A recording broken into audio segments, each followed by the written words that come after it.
ഇപ്പോൾ ഈ പറയുന്ന ശൈലജ ടീച്ചറിൻ്റെ കേസ് എന്ത് തോന്നുന്നു? അവർ ജയിക്കാൻ ചാൻസ് ഉണ്ടോ? അവർക്ക് എന്തെങ്കിലും കാര്യങ്ങൾ?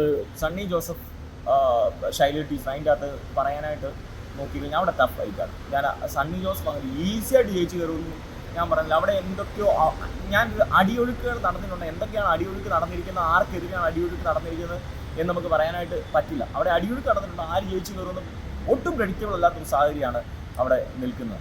എന്തുകൊണ്ടാണ് അവിടെ കൊണ്ടുപോയിട്ട് ടഫ് കോമ്പറ്റീഷന് വേണ്ടി ശൈലജ ടീച്ചർ ഇട്ടതാണ്?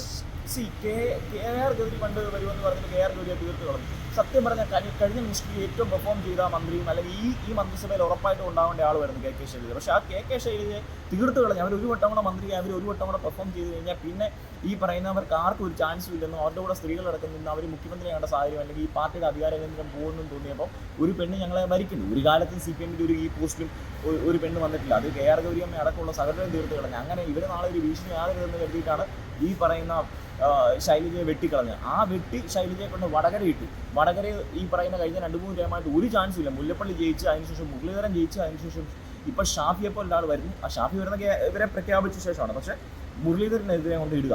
അന്ന് മുരളീധരൻ്റെ ഇമേജ് ഭയങ്കര പീക്കിൽ നിൽക്കുന്ന ഒരു സമയത്ത് മുരളീധരനെതിരെ കൊണ്ടാണ് വടകര ഇടുന്നത്. പിന്നെ ഷാഫി വന്നെങ്കിൽ പോലും അത് അവരെ തീർക്കാനുള്ളതായിരുന്നു. ഇപ്പം ഇവിടെ പേരാവൂർ കൊണ്ടിട്ടേക്കുക തീർക്കാനായിട്ടുള്ള അല്ലാതെ വേറെ എന്താ, അവരെ തീർത്ത് കളയുക എന്നുള്ളൂ.